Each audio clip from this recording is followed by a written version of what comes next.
Hi, and welcome to today's webinar, Keeping Your Business on Wheels, How Vehicle Financing Can Help Improve Cash Flow and Uptime. I'm Ryan Galloway. I'm an editor for the Bobbitt Custom Content Studio, and today we're talking all about vehicle financing. Now, as many of you probably know, a lot of fleet owners like to pay cash up front for new vehicles for their fleets. And that may be a great choice, but it also may not always be the best choice. But what financial options are available and what might be right for a fleet like yours? What options are available to you and where do you start? I don't know the answers to those questions, but I bet today's panelists do. So let's welcome today's speakers. We're joined today by Taylor Horton and George Lucen. They're both fleet specialists at Ford Pro Fin Simple, and they're alongside Rhonda Carr, who's business development manager also at Ford Pro Fin Simple. So today, we want to talk to you about your options, what might be right for you, and where you can possibly find, alternative financing options to cash. So in thinking through our options, we want to think through things like how long to keep our vehicles, and do we use financing? Do we pay cash, or do we lease a vehicle? And what's the difference when it comes to traditional financing or lines of credit? And what are some different strategies for different vehicle types? So with that in mind, Rhonda, I'd love to turn it over to you. Can you talk about the choices that maybe small fleet owners can make when it comes to purchasing vehicles and explain the financing options that are available to them and how they could avail themselves of them? Absolutely, Ryan. There are a few choices that small business owners have to choose from, a few options. The first one is a commercial lease. So we like to say, if your business is unique, why shouldn't your lease be unique, right? So a commercial lease is an open-ended lease that we can tailor precisely to meet your business needs. So commercial leases have flexible terms with no mileage restrictions or penalties. There are no surprises at lease end, meaning there are no unexpected charges. We don't have acquisition fees or upfront administration or termination fees, and there are no charges for excess wear and usage. So that is one of the options, and we'll talk a little bit about, who that option might be good for. The second option is a red carpet lease.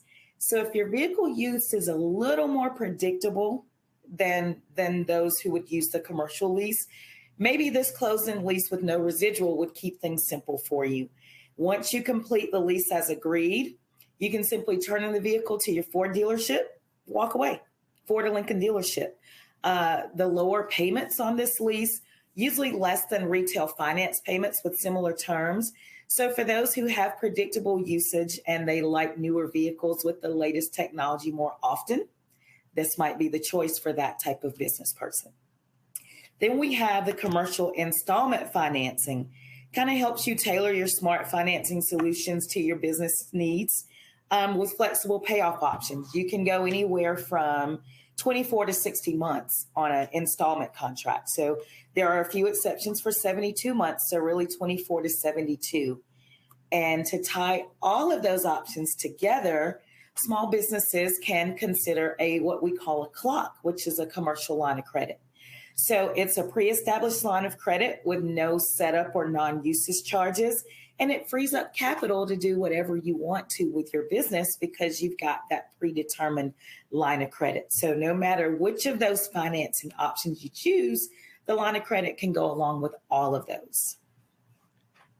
Okay, fantastic. Could you take me through some business use cases, some business types for which each of those options might be right? Like the red carpet lease, for example. What sort of business or what sort of fleet might get the best value from a red carpet lease? So I'm glad you asked, because the type of vehicle and the usage should always dictate your finance strategy.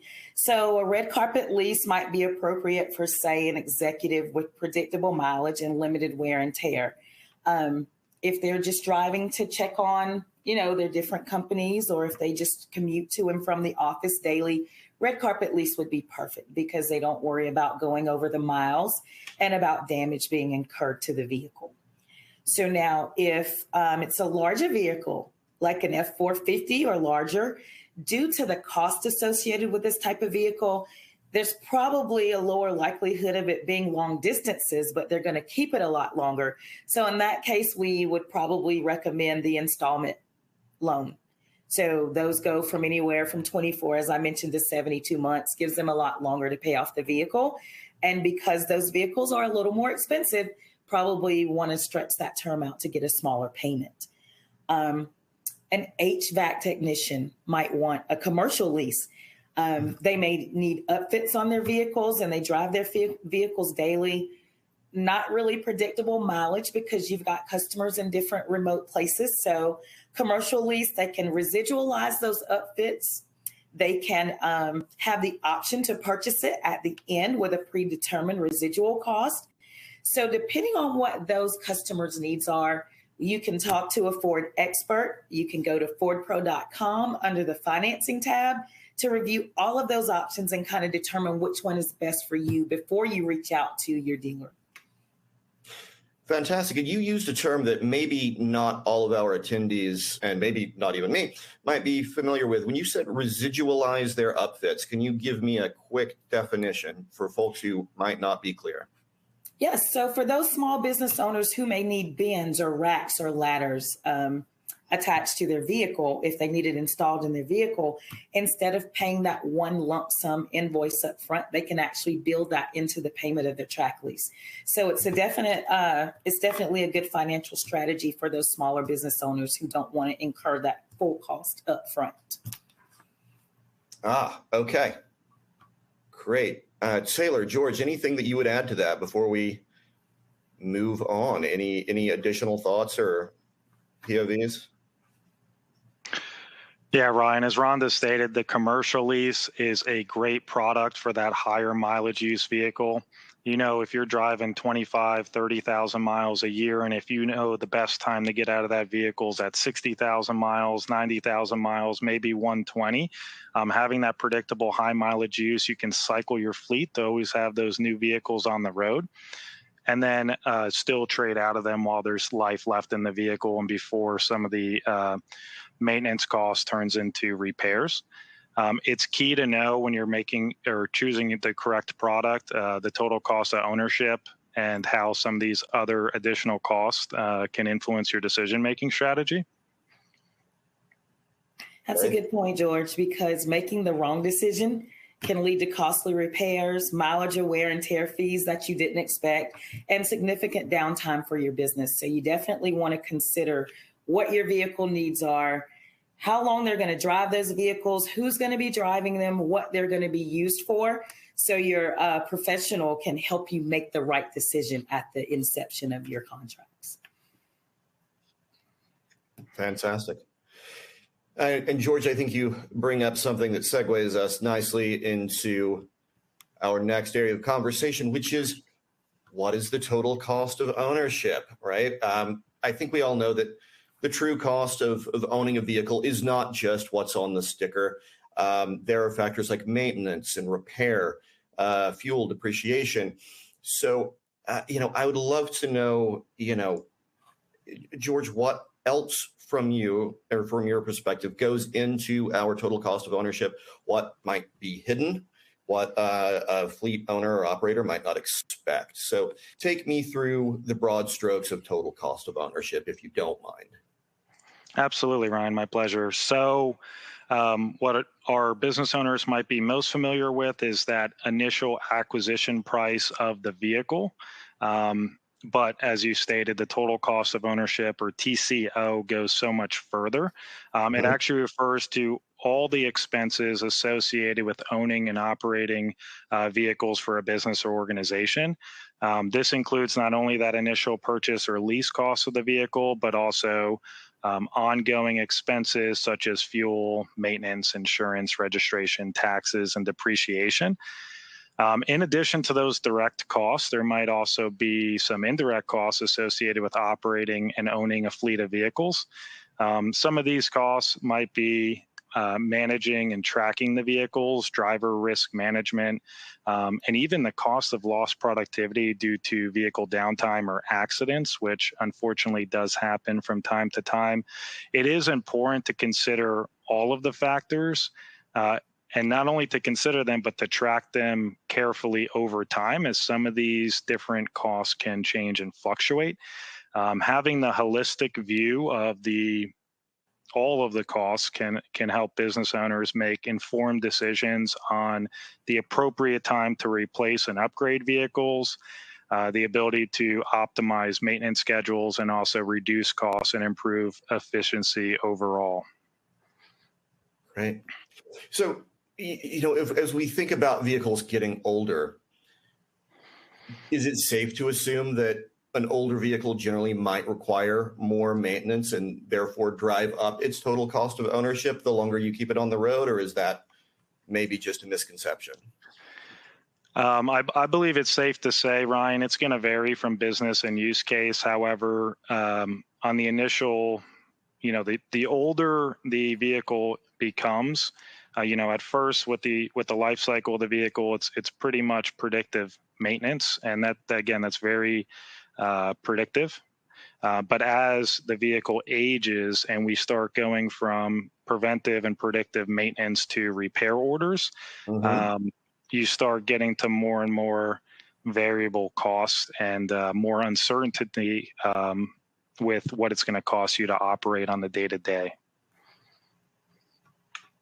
Okay, fantastic. Now, how do all of these factors play in over time? Obviously, they're going to change. Fuel costs will change from month to month, year to year. Vehicles, may depreciate at a faster or slower rate depending on how the market sees them, insurance and charging infrastructure, who knows? How do I keep all of these factors in mind when I'm thinking about cycling my fleet or expanding my fleet? Like, how do I think about them in concert? How do I put them all together? Yeah, it's a very legitimate concern and question. So, as we just stated, the longer you own the vehicle, the more likely you are to spend on things like the maintenance, the repairs, maybe new technologies come out and you could improve efficiency, right, to drive the fuel costs down. And it's really important to get a grip on really the three major ones to start. So that's going to be your fuel, your acquisition charges, and then the maintenance. And to really get the complete picture, you need to have all of the data in one place. And this can be the most challenging part. We see many business owners trying to manually track these things on Excel. Maybe they have fuel cards. Maybe business owners are using corporate credit cards for fuel expenses, and maybe they're doing manual audits and trying to keep track of repair orders. Really, the best way that I know how would be using software solutions as you scale. Maybe at first, you try to do it manually. Right. But then as you continue to scale your fleet, it becomes more and more difficult, more and more time consuming, and it just pulls you away from what truly makes you money. Right. So you get into the business to be a plumber, an electrician, and then as your fleet grows and you become more prosperous and you try to track these things, it just sucks more and more of you and your staff's time out. There's software solutions that can track that, right? So many fuel card providers integrate directly into our Ford Pro fleet management software to automate that. And traditionally, business owners, they can either assign fuel cards to the VIN level or the driver level to get better data. Maybe it makes more sense to get it on the VIN level. You put your whole fleet into the fleet management software along with the financing institution to track those costs. You run all the repair and maintenance orders through the software. And then, our cars are built in now with embedded modems that can feed data directly into that fleet management software. So really, especially as you scale, what might be the best solution would be getting all the data in one place. Once it's in one place, you can achieve what's called a cost per mile on a VIN level, and that's a very granular calculation, Mhm. and any bit in between. So if you want to see how one division of the company is operating over another division, or how these X vehicles are operating opposed to Y, or if somebody's putting more fuel in a gas tank than it can actually hold, that's a little suspicious. So things like that can be picked up. It can run in the background, and it can really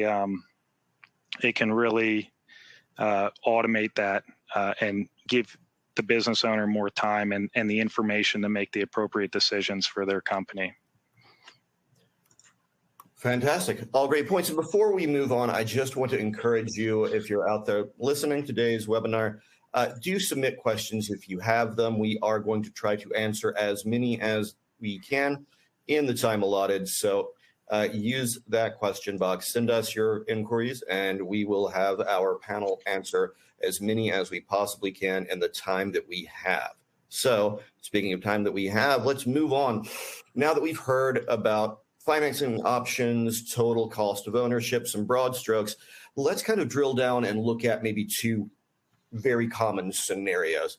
And these are in general, but let's consider one business who prefers to pay cash for a vehicle upfront and therefore probably wants to hold on to those vehicles, drive them for as long as they possibly can. They probably have an on-site maintenance shop with some on-site maintenance techs, and they probably have drivers using company cards for fuel. And that's great. That's all good things. Now let's consider scenario two. This is a business that's using a commercial installment financing or holding a lease. They're keeping a very close eye on total cost of ownership. They're also, quite skilled at identifying the optimal time to replace those vehicles and cycle their fleets. And they are most likely financing their vehicles in order to free up some cash flow, to reduce their downtime, and to increase their productivity. Now, I want to turn to Taylor on this one. And, we've talked about options. We've talked about total cost of ownership. Now we're looking at these two different scenarios. When you were talking as a fleet specialist to the owner of scenario one versus scenario two, what are some key differences in how they might approach this problem, and what are perhaps some things they might do differently to help their business thrive? Sure, Ryan. So we've got two scenarios, right, of two separate businesses. And so these are two examples at the opposite end of the spectrum. Whereas, in reality here, the audience is somewhere in between the two scenarios. But, just for conversation's sake, we've got one business that's kind of maybe fixated on the acquisition costs and preserving their investment, and they pay cash for their vehicles. And so they try to keep vehicles on the road for as long as possible, maybe drive them until the wheels fall off, so to speak. Hmm? And they achieve that by having things like an on property maintenance shop with parts inventory and staff on hand, where when the vehicles go down, they're able to repair them in house, unless, of course, it's something that they're not able to repair internally, in which case they may need to go to a dealership. And we look at scenario one, and there's so much more variable costs and overhead associated with operating the fleet, with having a parts inventory, risk of parts going missing, additional personnel and staff and resources. And really also considering that maintenance and repairs tend to increase over time as vehicles age, and also that downtime does affect productivity, which then may cut into potential revenue opportunities. And so if we've got a vehicle that's, say, out of commission, do we have a backstock of available vehicles that can be used for internal loaners? Again, really just adding a lot of complexity to the scenario. Whereas in scenario two, we've got a company that finances their vehicles, and they've got a solid understanding of their total cost of ownership and trade cycle management practices, right? And they've adopted the practice of cycling their vehicles while there's still life left in them.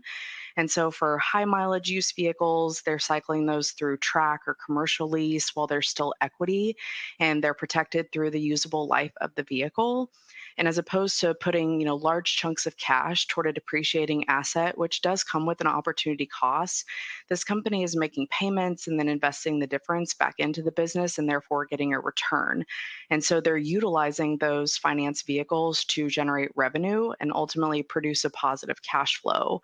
And so in scenario two, there's an understanding of how to operate and track efficiently and to reduce the overall complexity and really allow businesses to have fixed, predictable costs, right?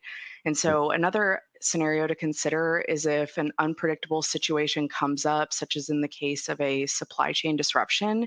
Scenario two really puts business owners in a good position to be able to run vehicles longer if they need to. Whereas in scenario one, you've already maybe run the vehicles for too long, repair costs are off the charts, and now you're really operating from a place of being reactive as opposed to proactive. And so, with the right tools, information, and leadership, the business in scenario two is able to determine maintenance costs, fuel costs, repair costs, and really just determine the optimal time of when to cycle vehicles while they still have equity in them. And they're able to reduce downtime, increase productivity, and really free up cash flow for other business investments. Right. So if I'm hearing you correctly, it sounds like if you want to pay cash and say go sink, let's say 50K into a new fleet vehicle, sure, that staves off the need for a monthly payment. But if there's a sudden need for that capital and you no longer have it because you've just sunk it into a new vehicle, that's probably going to have a negative impact as opposed to acquiring that same vehicle for a lower monthly payment and a lower initial cost. Right. Excellent. Okay, thank you. And so when we're talking about, the downtime that could even incur, right? So we're talking about regularly scheduled preventative maintenance for vehicles that have been cycled appropriately and that are newer with newer technology. And so you're not running into those issues that can maybe type a vehicle in a shop for days or weeks even. Hence reduces the likelihood of failure to deliver those services or goods that businesses are acquiring, emergency roadside repairs, potential towing, sideline drivers, extra manpower for coverage that may lead to additional losses in revenue opportunities, appropriate rental vehicles. Let's say if a company needs to haul something, all of those things are components that businesses really need to take into consideration. And so everything from having an established daily safety inspection process, timely preventative maintenance, schedules to replace vehicle components before they actually fail, fleet management software technology, and then also coordinating service management ahead of time, that can all lead to reduction or even preventing that downtime. Excellent. All good things. Taylor, Rhonda, George, anything to add before we move on? Yeah, Ryan, Taylor, such great information, all great information. As you reflect on the two scenarios, you can really see how scenario one provides so many more variable and overhead costs with that additional risk of downtime that you're touching on. When you look at scenario two, there's a lot more fixed costs. And as you move from scenario one to two, you can kind of see that transition very clearly from converting many of those variable costs as you go from one to fixed costs on scenario two. So, speaking to a lot of customers in the field, many of them have really attributed being able to pinpoint their operating costs, especially if your industry requires you to put in bids and win contracts. Being able to pinpoint the exact cost to operate and having those fixed costs as opposed to variable costs has really given them a leg up on success, as well as being able to do accurate projections of when they're going to need to cycle and what the costs are going to look like over time as the vehicles age. Great. All great points. So now let's talk about which cash lease or financing strategy is most likely to pay off for your business. So we've looked at scenarios and what businesses need to think about, total cost of ownership, et cetera, et cetera. How does an organization like Ford Pro, FinSimple, help a small fleet owner with thinking about what's right for them? And can you can you support or customize for different needs? And take the start from there. And maybe George, this is a great question for you. Talk me through, how you could possibly support, a small fleet when they're trying to understand what options are right for them. Mm-hmm. Yeah, as my colleagues have stated, we empower our customers, our partners, and our businesses to make the appropriate decisions. Not only do we build best-in-class vehicles, but Ford Pro Fin Simple provides best-in-class service and products. We had touched on where the commercial lease might make more sense, and such as that high mileage use vehicle that may make sense to cycle. When we talk about the financing on that more specialized vehicle, let's say your business wants an F550 dump, it's going to be low mileage. You're going to hold on to that vehicle longer, that more expensive specialized vehicle. We have that option for you. And as Rhonda stated about the red carpet lease for that executive type use, maybe superintendent, we don't tie your hands, and we utilizing our line of credit or just going into your local dealership. Those are all options available with us at Ford Pro Fin Simple. Taylor touched on the two scenarios about the company that runs the vehicles for a long time and tries to keep them on the road and pays cash versus the company that utilizes our financing products or a finance product. When you're thinking about the cost of finance, there's the nominal cost, which is that surface level cost on paper. And then there's that adjusted cost when you factor for like opportunity costs that Taylor started discussing, or inflation, which has been higher than normal recently. And when you adjust the cost of financing for either the opportunity costs or inflation, that's going to give you that real on paper cost. Many of our businesses out there might already be doing projections like net present value, where if the things that I would be asking is what could you do with that money, right? What would that money, let's say you wanted to buy a dozen vehicles, $500,000, and you had the cash to do it. What would that money look like reinvested in your business? What would that money look like invested in the markets, et cetera? And if you know the return on investment that you can get with that money, you can actually do that net present value calculation, where essentially you're factoring in the opportunity cost of, okay, so let's say you do $500,000 today. That's $500,000 today in today's dollars. Let's say it's X number of payments for 12 months, and then over the course of a few years, and then you take that difference and you reinvest that money back into your business or somewhere else. That money is now earning you money. And when you factor that opportunity and you discount it back, you can really get a much better picture of if financing makes sense. So I'd say if you're wondering where to start on cash versus lease or finance, we can start with, does it make sense to use your money or our money? And that model's a great way for any business to look at whether it makes sense to buy cash or finance. We touched on the commercial lease. My favorite thing about the commercial lease is that if you're conscientious about cash flow and you want those lesser payments and you understand the opportunity costs that you can do with your own money, it actually gives you that lesser payment. So when you're looking at a retail installment contract for 60 months, you're paying 100% of that vehicle over 60 months, and that might make sense. But what might make more sense is to do, let's say, a 60-month commercial lease with a 25% residual value. Now you're paying for 75% of that vehicle over the duration of 60 months. That's going to give you lesser payments.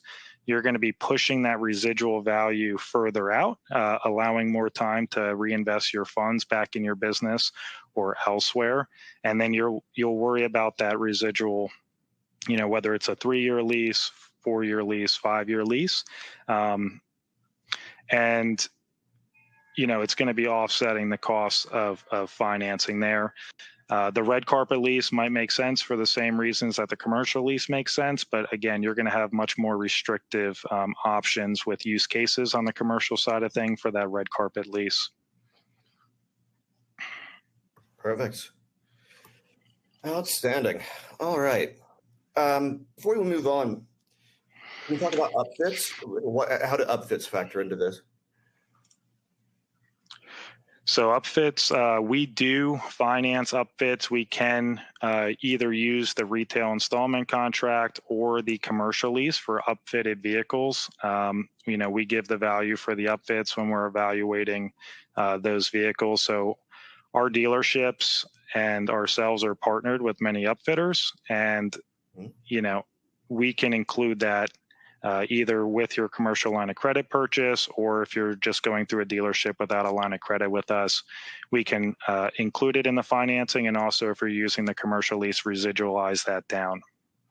Okay. I'll give you one more. I'm really going to grill you on this one, George. Well, I know you've heard this countless times from your customers out in the market, but I'm thinking about converting my fleet to EVs. Mm-hmm. What should I be thinking about financially? Can you answer that in a few bullet points? Or I know that we could be here all day on that, but we could. And for anybody out there listening that's looking to get a consultation, we have Ford Pro Charging that has dedicated consultants and experts that can really speak to whether it's just a blueprint or information. But as far as the financing, very similar to like what we discussed with the net present value of, essentially the same calculation can be done to decide if that upfront investment in EV will pay off with the cost savings for fuel and also maintenance. So you're going to have a lot less of both.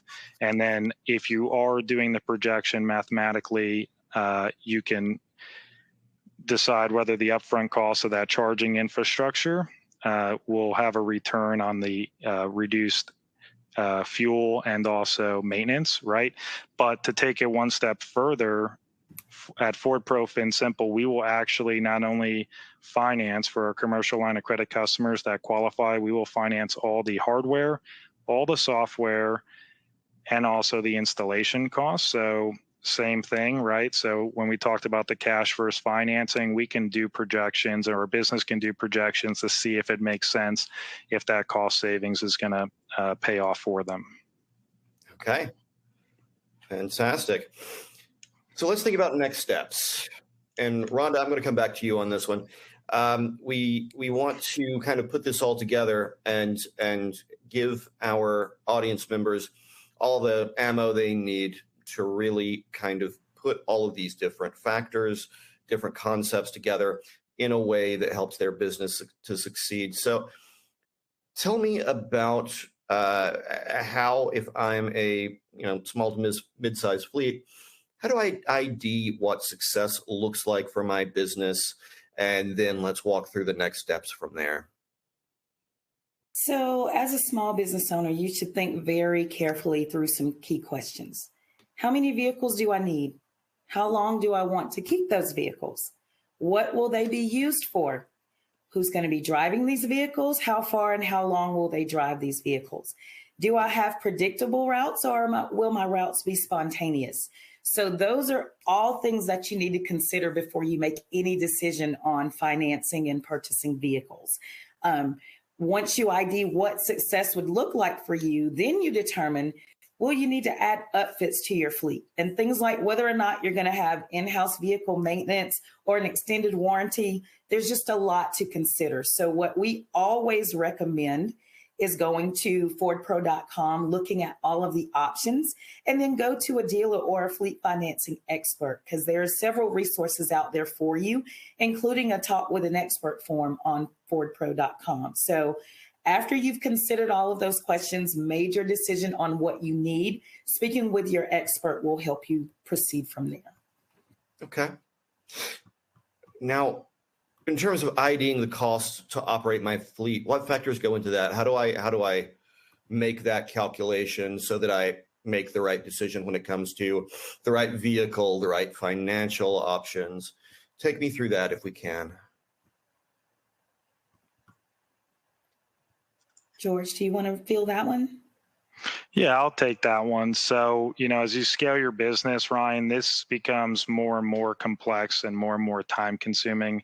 Hmm. Again, understanding that initial acquisition costs and finance charges, the fuel, maintenance, and repair orders, really getting a grip on the big three, that fuel, the acquisition, and the maintenance piece, which ties into repair orders, is going to give you the bulk of it. There's those ancillary charges that we had discussed earlier on about the insurance and software charges, et cetera, and downtime. But really getting a grip on those three is going to be the best start. If you're not using fuel cards already, it might help to start. And then tying it into a software solution like our Ford Pro software solution, which that's going to be for any VIN under a 7 Series Class 7 truck, right? So it doesn't have to be a Ford vehicle. We can house everything. We can even house a check-in, check-out inventory system using QR codes in that. So it doesn't even need a VIN. We can track things with QR codes in there. Very advanced technology. Also, when we talked about that depreciation costs, are your vehicles being maintained?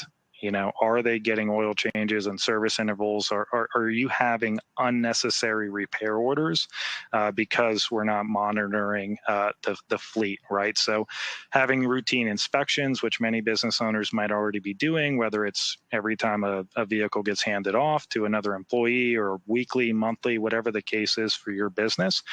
We can also house the inspection reports in there.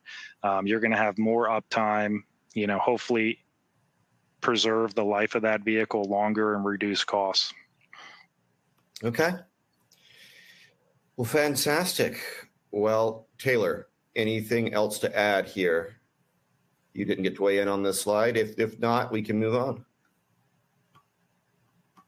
Yeah, I mean, really, in terms of next steps, it's all about that knowledge, right? And George and Rhonda both earlier made great points about really just having that education under your belt and having that knowledge and the right tools to know what steps to take. Every business is going to look different, right? Every audience member probably does things a little bit different, but at the end of the day, it's really all about the education, knowing what you're currently doing, what your future business goals are, and then discussing that with the proper experts. Nicely done. Nicely done. Okay. So before we get into our Q&A portion, and you guys have sent in some fantastic questions, some that I hope will challenge our panel of experts. I want to remind you all that we will email you a link that you can use to rewatch the recording of this presentation anytime you like. So that will be in your inbox shortly. But first, let's go on to some questions. So let's see. Do municipal and government agencies need to consider the same factors and financing products as regular commercial businesses, and are the financing options the same? That's a tough one. Who's got an answer for us? I can answer that one for you. So the answer is yes and no. Governmental agencies do need to look at many of the same factors around use and cost of their fleets as commercial companies do. However, the financing products are a little bit different for governmental entities. So we have an entire dedicated municipal team for this type of financing because it's a bit more specialized. So we have a brochure and lots of contact information at fordpro.com. Just go to the financing tab, and those are people who specialize in municipal financing. They can answer any questions you may have and guide you in the direction you need to go. Okay, fantastic. Here's yet another one. How do I calculate the total cost of ownership of my fleet?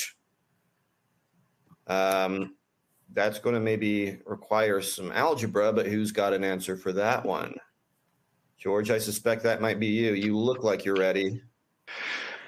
Yeah, Ryan, I'll take this one again. So again, calculating, getting a grip on the fuel cost, that acquisition cost, the depreciation, those insurance and such.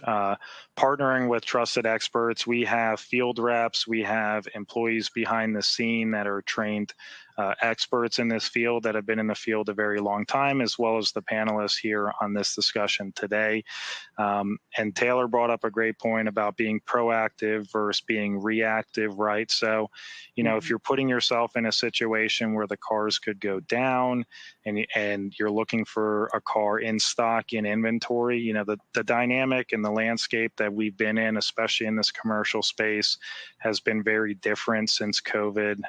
It's taken us a really long time to get cars back on the ground and meet up pent-up demand. And when you put yourself in a reactive situation, when we talk about all those other costs, you could either order cars and replace them before they go down, or you could wait until something happens and be reactive. So it is really critical to kind of be proactive as opposed to reactive. And, Taylor had touched on if there's disruptions in the supply chain like COVID did, being able to have newer vehicles on the road that you can extend out if you need and run longer if you need, puts you in a much better situation than somebody that was running the cars for a really, really long time. So just on top of everything else that we said about the fleet management software and tracking the expenses and making sure that you protect your vehicles and preserve your vehicles for the best use life, just being proactive and on top of it as opposed to putting yourself in a reactive situation could pay dividends as well. All right. To piggyback off that one, another audience member asks, you mentioned insurance when talking about the factors that go into the total cost of ownership. Is Ford involved in insurance? And if so, how?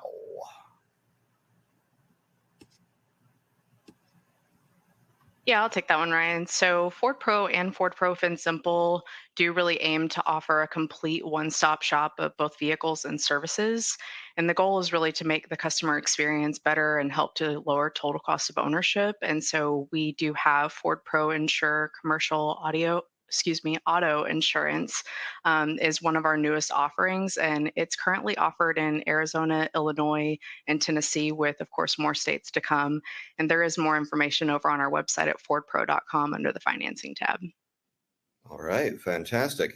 Here's a curveball. You mentioned no penalties for damages. Are there caveats to this, such as off-road driving? I assume that they're talking about things like construction, site prep, and not maybe, off-roading on the weekend. So off-roading in the commercial sense, are there caveats to penalties for damages? No, they are not with the commercial lease. And I'll let George weigh in on this as well. It looks like he had an answer there. But with the commercial lease, that predetermined residualized amount that vehicle's worth at the end is going to remain the same. So that's whether that vehicle has incurred any damage, wear and tear, or additional mileage on it. So the short answer is no. George, you want to add anything to that? I think you just about covered everything, Rhonda. Just to echo Rhonda's points, it's a black and white lease. So that residual balance at the end, the reason why there's no ancillary charges there is what is technically owed at the end of the lease. And if, that is adjustable, right? So if the vehicle's not worth that residual amount and that you're going to be having like extremely abusive use to the vehicles off-road all the time, we can adjust that down to 1%. So if you're at your dealership with our dealers and you don't think that based on the use case that it makes sense with that value, we can bring it down, anywhere to 1% to make sure you're in a great position when you're done with that lease. Fantastic. I think some of our audience members might be wondering, how that's possible. When they hear the term lease, they kind of think of one specific scenario. So you may be wondering, what are the options that they have available to them at the end of that term? And so at the end of a commercial lease, you've got several different options, right? So you're able to purchase the vehicle. You can sell it to a third party, like a dealership, similar to what may be considered a trade-in. It can be or someone you know, or something along those lines, and you would just communicate that to us to arrange. We can also arrange to have the vehicle sold at auction on your behalf, as well as applying that sale price to the residual amount owed. So just a couple of different options when comparing the commercial lease or track product to your traditional lease that you might normally think of. Okay. Excellent. Excellent. Okay. Here's another one. How does total cost of ownership vary from a traditional internal combustion car to an EV? And do we have any examples or estimates? That's a tricky one. Yeah, Ryan. So I don't believe we have estimates at the moment, and it's really going to depend on a lot of factors like home versus depot charging, because those costs could vary. Also, a lot to consider with do you need to buy chargers for your employees' homes? Are you going to have enough chargers? Where the car is going to be located at night, because they do need to be charged. So the upfront costs are going to vary depending on which situation makes the best sense for your business. And that's where our experts at Ford Pro Charging can really guide you on what it would take to make it make sense for your business. And then as far as whether you're doing home charging a lot and you're just using your electricity, or you're doing public charging, which could cost a little more, the fuel savings is going to vary. So it's hard to quantify that.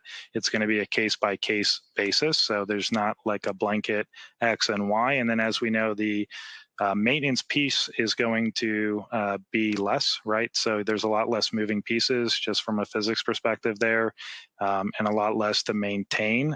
You might burn a little more rubber on the tires because they got a lot of torque. They're fast vehicles, but as far as moving pieces and the oil changes and things like that, those are going to go down.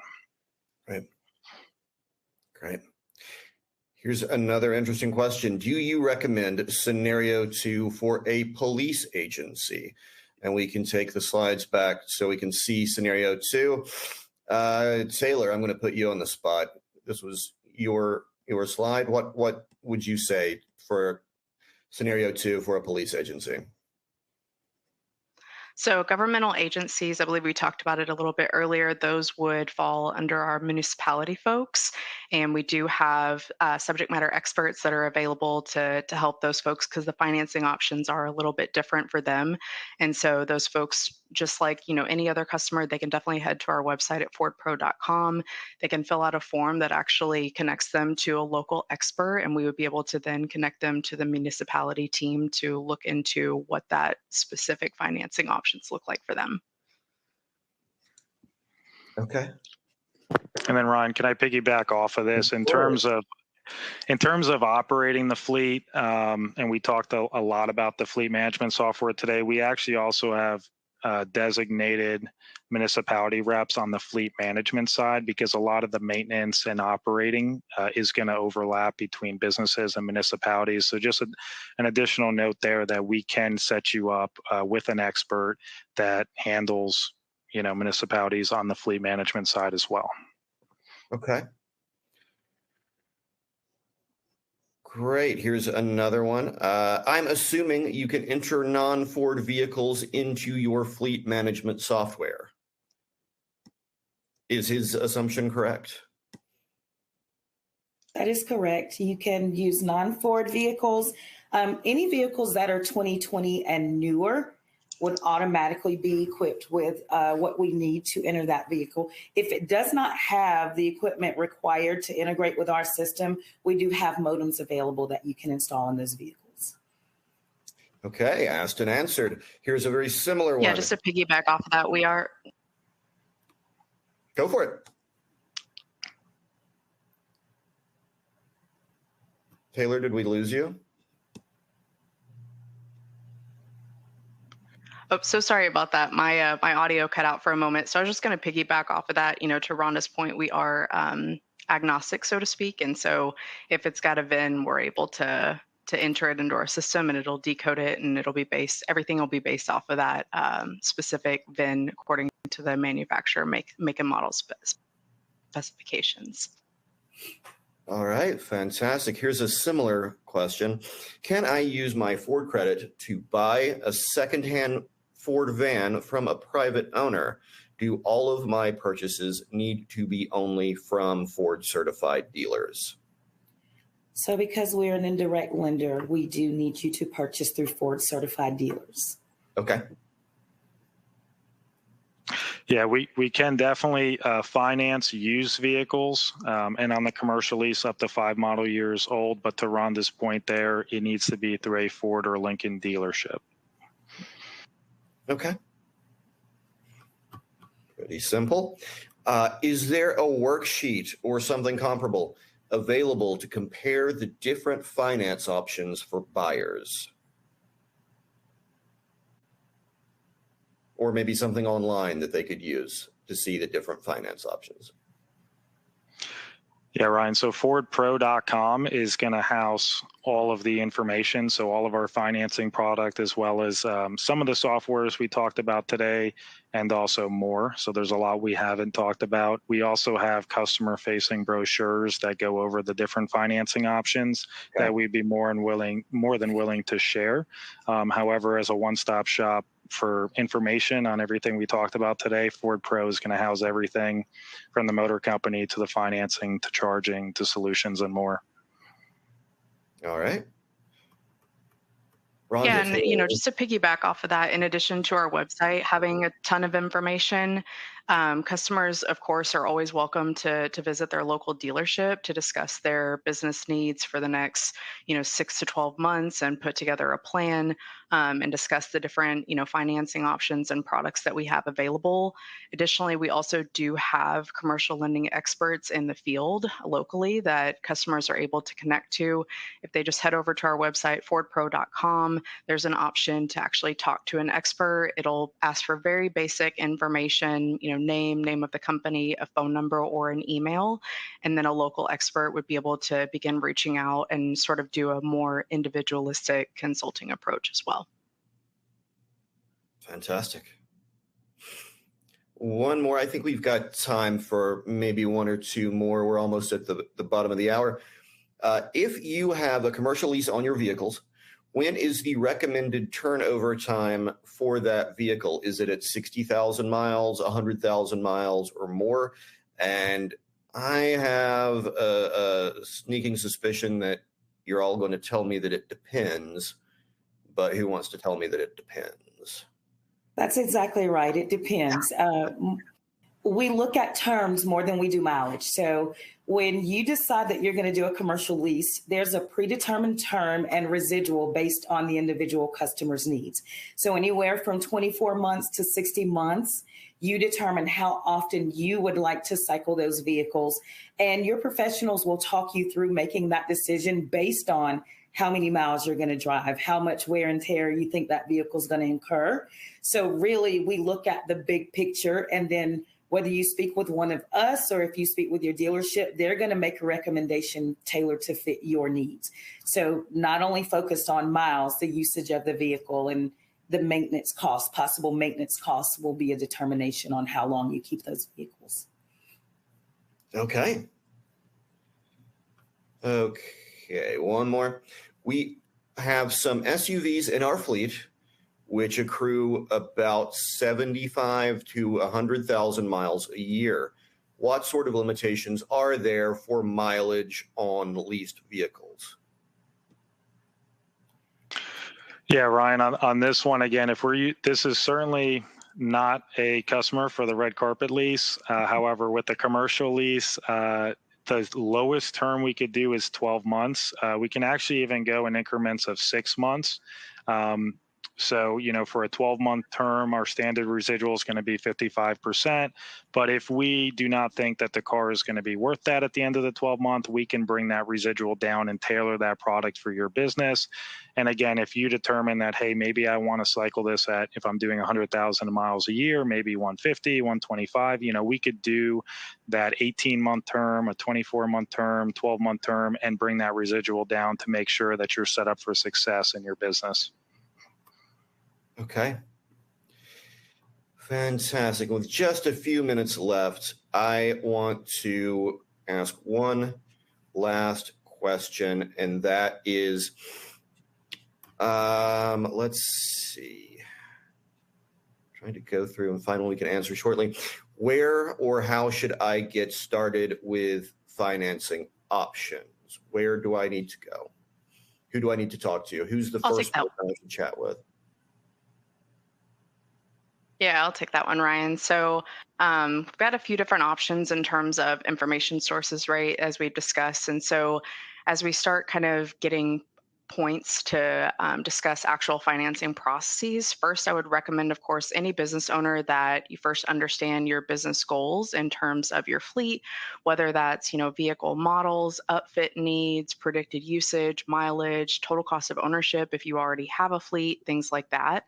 And then if you're interested in learning more and taking proactive steps, again, I would encourage you to visit your local Ford Lincoln dealership to discuss your business needs over the next 6 to 12 months and really just put together a plan, whether that looks like purchasing vehicles that are already existing on the lot, ordering vehicles, how many vehicles you're going to be needing, your finance source, everything like that.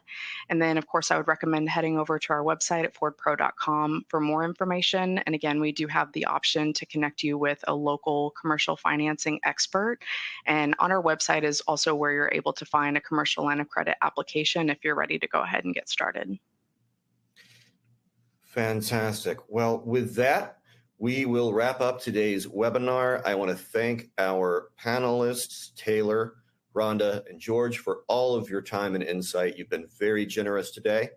And if you asked a question and we didn't get to it, or if you have questions and didn't get to ask it, please visit fordpro.com/financing and fill out the Talk with an Expert form. We'll be happy to get right back to you. And with that, we will say goodbye for today's webinar. Thank you all very much and have a great day. Thank you.